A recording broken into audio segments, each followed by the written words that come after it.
Hello बच्चों, कैसे हो? बढ़िया। आप बढ़िया तो मैं भी बढ़िया। तो देखो बच्चों, आज हमें क्या पढ़ाई करनी है। आज है हमारे पास क्लास 11th का यूनिट नंबर 10 का वीडियो नंबर 18। तो बेटे ये 10वीं यूनिट का 18वां वीडियो है और इससे पहले 17 वीडियो आपको प्ले लिस्ट में भी मिल जाएंगे, नीचे डिस्क्रिप्शन में भी मिल जाएंगे और कुछ समय बाद आई बटन में भी लिंक आ जाएगा, जहां आप यूनिट नंबर 10 को पूरा पढ़ सकते हो, समझ सकते हो और अपने सुंदर से नोट्स बना सकते हो, जो एग्ज़ाम में आपकी बहुत ज़्यादा हेल्प करेंगे।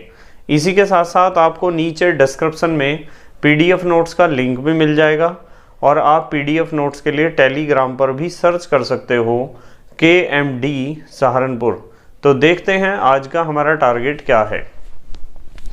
आज बेटे हमें पढ़ना है क्षार व क्षारीय मृदा धातुओं में समानताएं व अंतर।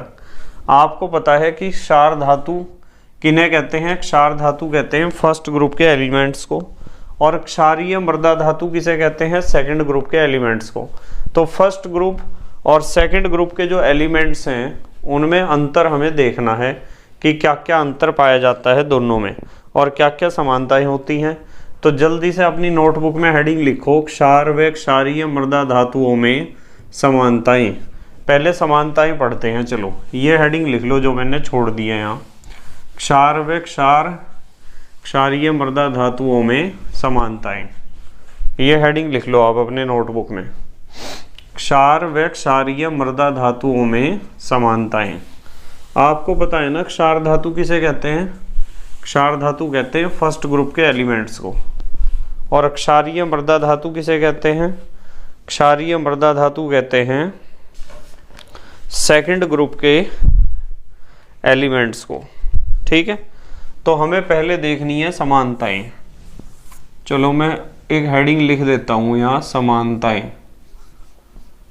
समानताएं के क्षार धातु यानी फर्स्ट ग्रुप और क्षारीय मृदा धातु यानी सेकंड ग्रुप, इन दोनों के एलिमेंट्स में क्या क्या समानताएं पाई जाती हैं। ठीक है, तो पहली समानता तो ये है कि ये दोनों ही का मतलब क्या है? क्षार धातु और क्षारीय मृदा धातु। क्षार धातु यानी फर्स्ट ग्रुप के एलिमेंट, फर्स्ट ग्रुप के एलिमेंट याद है ना, Li Na K Rb CS Fr। और क्षारीय मृदा धातु माने सेकंड ग्रुप के element Be Mg Ca Sr Ba Ra। ठीक है, इनके बारे में हम बात कर रहे हैं। हम देख रहे हैं दोनों में क्या क्या समानताएं हैं। तो दोनों ही अपने लवणों के विद्युत अपघटन से प्राप्त होते हैं। दोनों ही अपने लवणों के विद्युत अपघटन से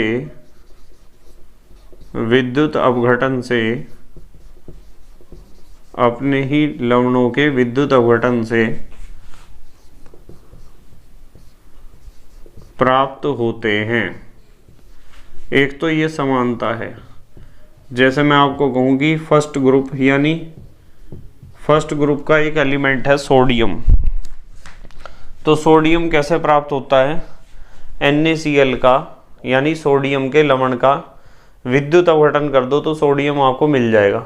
इसी तरह सेकंड ग्रुप का एक एलिमेंट है कैल्शियम। तो कैल्शियम क्लोराइड का विद्युत अपघटन कर दो तो कैल्शियम आपको प्राप्त हो जाएगा।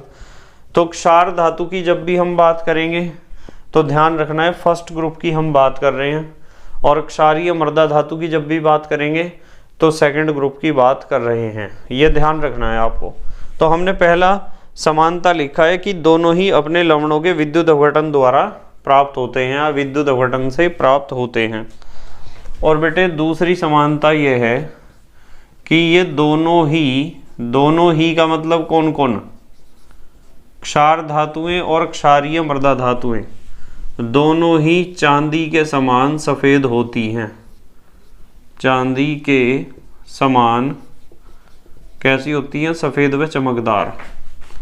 तो दोनों का रंग होता है चांदी के समान सफ़ेद। क्षार धातुओं का रंग भी चांदी के समान होता है और क्षारीय मृदा धातुओं का भी। ठीक है। तीसरी समानता ये है कि ये दोनों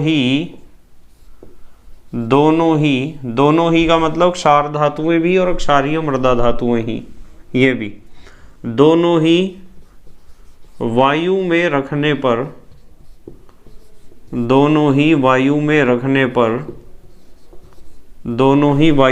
पर कैसी हो जाती है? मलिन माने डल, क्योंकि वायु से रिएक्शन करके इनकी चमक खत्म हो जाती है, तो वायु में रखने पर मलिन हो जाती हैं दोनों ही, क्षार धातुएं भी और क्षारीय मृदा धातुएं भी। ठीक है। नंबर 4, दोनों की आप जब वायु में रखोगे तो मलिन होगी, और जब जल से क्रिया करोगे तो दोनों ही हाइड्रोजन गैस मुक्त करती हैं। दोनों ही जल से क्रिया करके कौन सी गैस मुक्त करती हैं? हाइड्रोजन मुक्त करती हैं। ठीक है। दोनों ही जल से क्रिया करके हाइड्रोजन मुक्त करती हैं। अच्छा, एक चीज और है, दोनों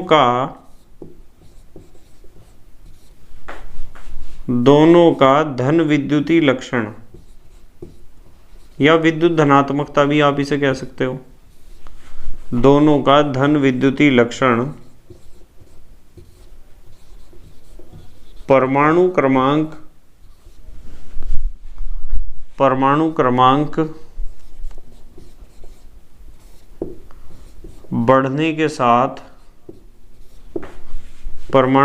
बढ़ने के साथ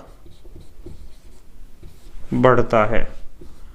भाई आप चाहे फर्स्ट ग्रुप में ऊपर से नीचे आओ या सेकंड ग्रुप में ऊपर से नीचे आओ, जैसे ही आप ऊपर से नीचे आओगे तो परमाणु क्रमांक बढ़ने के साथ साथ इलेक्ट्रॉन छोड़ने की टेंडेंसी भी बढ़ेगी। धन विद्युतीय लक्षण का मतलब होता है इलेक्ट्रॉन को त्याग कर धन आयन में बदल जाना। तो आप क्षार धातुओं को देखोगे, यानी फर्स्ट ग्रुप के एलिमेंट्स को देखोगे, तो वर्ग में ऊपर से नीचे आने पर इलेक्ट्रॉन छोड़ने की टेंडेंसी बढ़ जाती है, यानी धन विद्युतीय लक्षण बढ़ जाता है। इसी तरह क्षारीय मृदा धातुओं को देखोगे, यानी सेकंड ग्रुप के एलिमेंट्स को देखोगे, तो उनमें भी इलेक्ट्रॉन को छोड़ने की टेंडेंसी बढ़ जाती है, यानी धन विद्युतीय लक्षण बढ़ जाता है। तो वर्ग में ऊपर से नीचे आने पर धन विद्युतीय लक्षण बढ़ता है। तो ये 5 समानताएं हैं।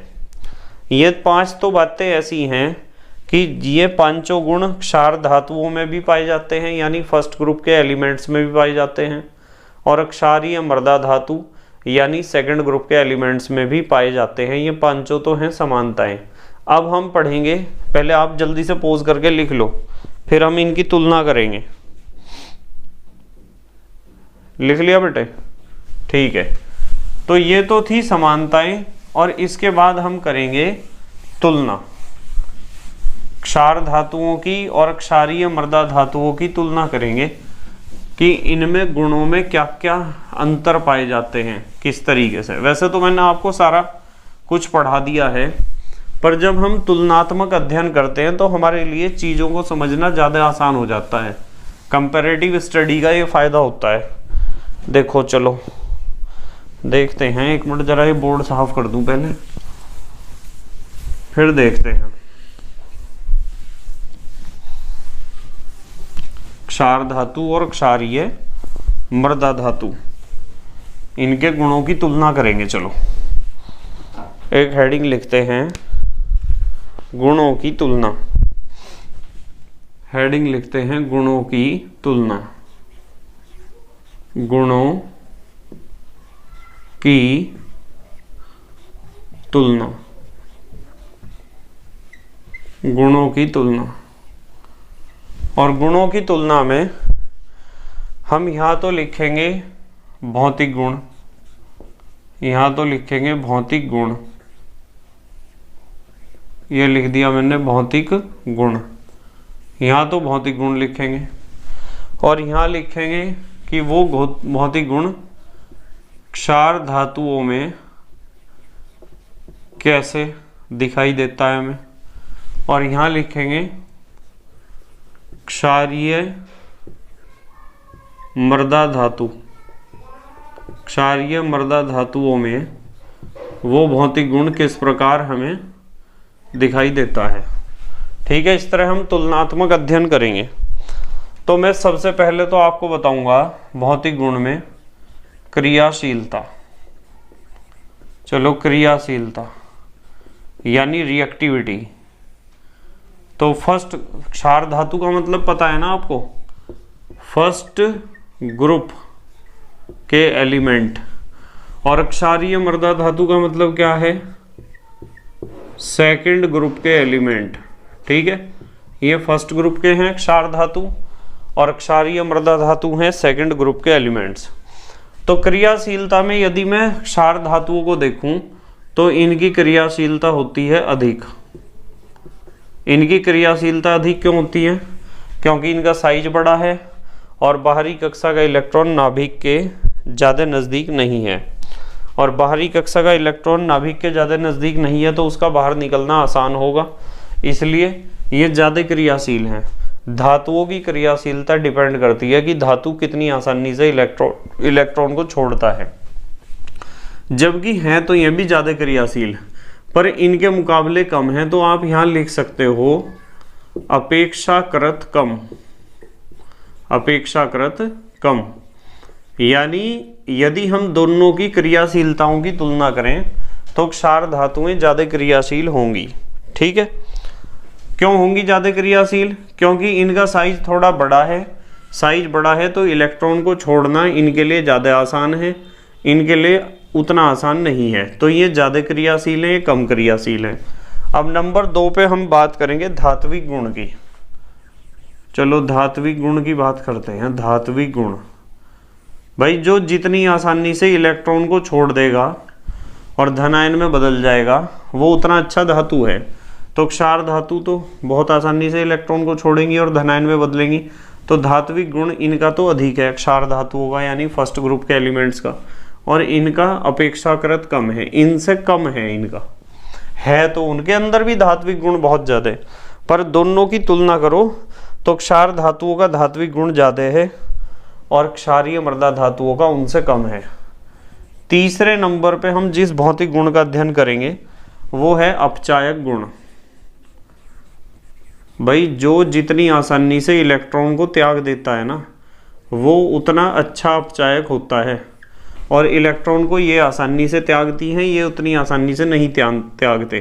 तो अपचायक गुण इनका तो अधिक है और इनका अपेक्षाकृत कम है, इनसे कम। क्योंकि यहाँ साइज छोटा हो गया ना, और साइज छोटा हो गया तो इलेक्ट्रॉन के ऊपर नाभिक का आकर्षण बल बढ़ गया, और आकर्षण बल बढ़ गया तो इलेक्ट्रॉन को बाहर निकालना थोड़ा सा मुश्किल हो गया, तो ऑक्सीकरण मुश्किल हो गया।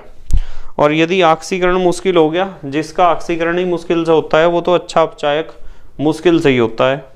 अब आते हैं नंबर 4 पर। अब बात करेंगे क्षारीय प्रकृति की। भाई, जो जितनी आसानी से इलेक्ट्रॉन को त्याग देगा वो उतना अच्छा क्षार होगा। ठीक है, तो क्षारीय प्रकृति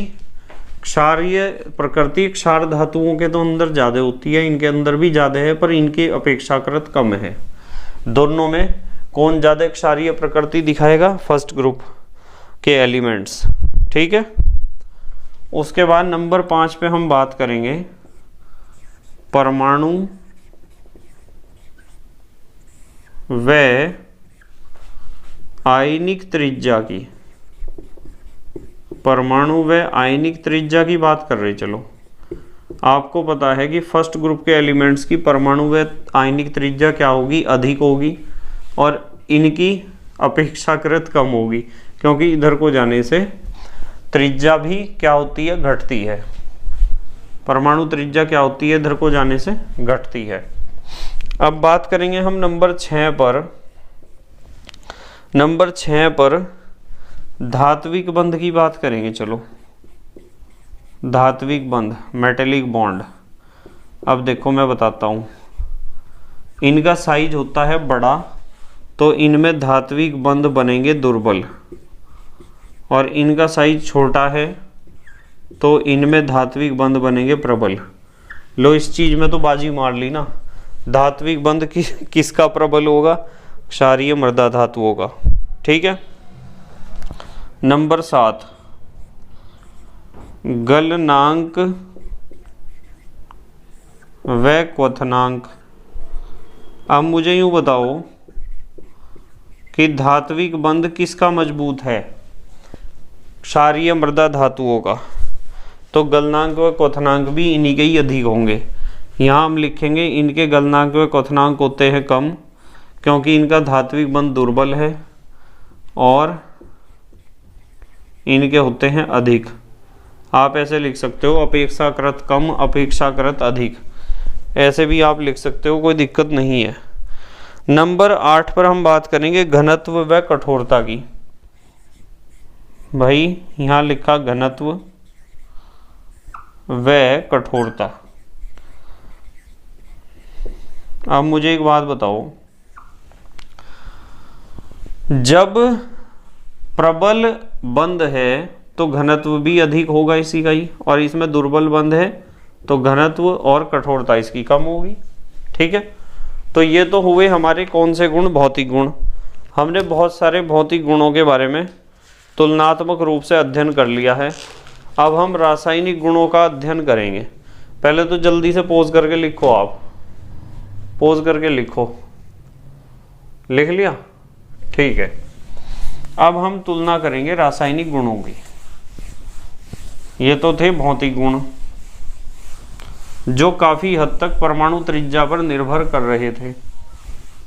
परमाणु त्रिज्या पर सारे भौतिक गुण लगभग परमाणु त्रिज्या पर निर्भर करते हैं। ठीक है।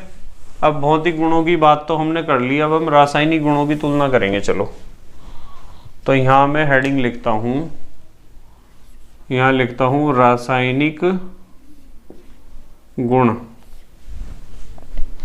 क्षार धातुओं के और क्षार धातुओं के अलावा क्षारीय मृदा धातुओं के।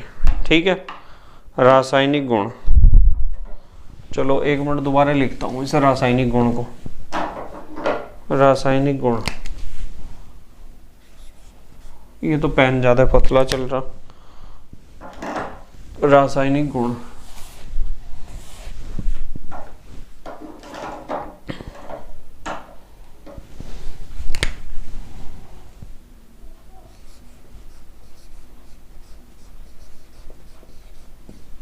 रासायनिक गुण। अब रासायनिक गुणों की तुलना करेंगे। देखो यहाँ तो लिखेंगे क्षार धातुओं के रासायनिक गुण यानी फर्स्ट ग्रुप के जो एलिमेंट्स हैं, और यहाँ लिखेंगे क्षारीय मृदा धातुओं के रासायनिक गुण जो सेकंड ग्रुप के एलिमेंट्स हैं। चलो देखते हैं। रासायनिक गुणों में सबसे पहले हमें सीखना है बाइकार्बोनेट की विलेयता। नंबर 1, जो बाइकार्बोनेट होते हैं ना, बनाने सिखाए थे मैंने आपको। बाइकार्बोनेट यही लिख देता हूं कि विलेयता। विलेयता माने घुलनशीलता, कि बाइकार्बोनेट जो बनेंगे क्षार धातुओं के वे ज़्यादा घुलनशील होंगे पानी में या कम। तो ये तो होते हैं कम घुलनशील, और इनके क्षारीय मृदा धातुओं के बाइकार्बोनेट अधिक घुलनशील होते हैं। विलेयता को हम घुलनशीलता भी कहते हैं, ध्यान रखना। ठीक है। नंबर 2, दूसरा गुण हम सीखेंगे रासायनिक गुण, नाइट्रेट्स का अपघटन। जो नाइट्रेट्स बनते हैं ना, इनके क्षार धातुओं के और क्षारीय मृदा धातुओं के, उनके जो नाइट्रेट्स हैं उनका अपघटन कैसे होता है। तो आपको ध्यान रखना है कि क्षार धातुओं के नाइट्रेट्स जो हैं वे एक तो नाइट्राइट बनाते हैं अपघटन पर, नाइट्राइट व ऑक्सीजन बनाते हैं। ठीक है। यदि आपके पास कोई एक क्षार धातु है और उसका आपके पास नाइट्रेट है, तो उसे जब आप अपघटित करोगे, गर्म करके तोड़ोगे, तो एक तो नाइट्राइट बनेगा, ठीक है। नाइट्रेट तो होता है NO3, नाइट्राइट होता है NO2 और ऑक्सीजन बनेगी, ठीक है। यहाँ क्या बनेगा, यहाँ एक तो ऑक्साइड बनेगा, ऑक्साइड, और NO2 गैस बनेगी, वह ऑक्सीजन गैस बनेगी, ठीक है। यहाँ ये दो तीन चीजें बनेगी। यहाँ यदि आप सेकंड ग्रुप के एलिमेंट्स यानी क्षारीय मृदा धातुओं के नाइट्रेट का अपघटन करोगे या नाइट्रेट को तोड़ोगे तो इनके टूटने से तो नाइट्राइट को आप NO2 कह सकते हो, NO2 नेगेटिव, नाइट्राइट व ऑक्सीजन बनेंगे। और यहाँ ऑक्साइड तो बनेगा ही धातु का, NO2 गैस बनेगी, NO2 गैस है नाइट्रोजन डाइऑक्साइड, और ऑक्सीजन गैस बनेगी। ये तीन चीजें बनती हैं, ठीक है।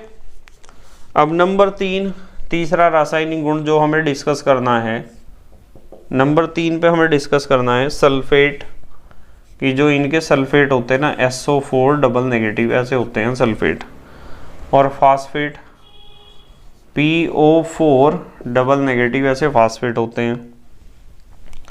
वे ऑक्जिलेट C2O4 डबल नेगेटिव की विलेयता कि इनके क्षार धातुओं के भी सल्फेट, फास्फेट और जो ऑक्जिलेट होते हैं वे पानी में कम घुलेंगे या ज़्यादा, और इसी तरह क्षारीय मृदा धातुओं के, ठीक है। ध्यान रखना है कि ये तो होते हैं जल में अघुलनशील, जल में अविलेय लिख देता हूँ, चलो अघुलनशील को आप क्या कह सकते हो, अविलेय, और इसे लिखो ये सभी होते हैं जल में घुलनशील या जल में विलेय, ये सभी जल में विलेय होते हैं, ध्यान रखोगे। तो सल्फेट, फास्फेट, ऑक्जिलेट की जो साल्ट बनेंगे क्षार धातुओं के वे तो पानी में नहीं घुलते, और जो क्षारीय मृदा धातुओं के सल्फेट, फास्फेट और ऑक्जिलेट बनते हैं वे पानी में घुल जाते हैं। नंबर 5, पांचवी तुलना किस चीज की करनी, कार्बोनेट की विलेयता की करते हैं, CO3 डबल नेगेटिव की विलेयता कि कार्बोनेट, देखो मैं एक बात बताऊंगा आपको, पहले कार्बोनेट की विलेयता की बात करते हैं। जो क्षार धातुओं के कार्बोनेट हैं वे तो होते हैं विलेय, पानी में घुल जाते हैं विलेय, और ये होते हैं अविलेय, ये पानी में नहीं घुलते, क्षारीय मृदा धातुओं के कार्बोनेट। ध्यान रखना आप कि कार्बोनेट और बाइकार्बोनेट इन दो ग्रुप्स के एलिमेंट्स के ही बनते हैं ज़्यादातर।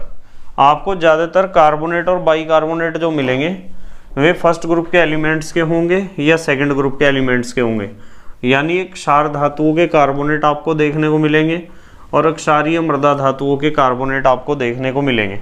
तो ये 4 पढ़े हमने रासायनिक गुणों में अंतर, ठीक है। पहला पढ़ा बाइकार्बोनेट की घुलनशीलता, इनके बाइकार्बोनेट कम घुलते हैं पानी में, उनके बाइकार्बोनेट ज़्यादा घुलते हैं। नाइट्रेट्स का अपघटन, इनके नाइट्रेट्स क्षार धातुओं के जब टूटेंगे तो नाइट्राइट बनेगा और ऑक्सीजन गैस, और क्षारीय मृदा धातुओं के नाइट्रेट जब टूटेंगे, अपघटित होने का मतलब होता है टूटना, तो ऑक्साइड तो बनेगा ही, NO2 गैस बनेगी और ऑक्सीजन गैस। फिर नंबर 3 पे हमने पढ़ा कि सल्फेट, फास्फेट और ऑक्जिलेट की घुलनशीलता। क्षार धातुओं के सल्फेट, फास्फेट और ऑक्जिलेट जल में अघुलनशील होते हैं, जबकि क्षारीय मृदा धातुओं के सल्फेट, फास्फेट और ऑक्जिलेट जल में ज्यादा घुलनशील होते हैं।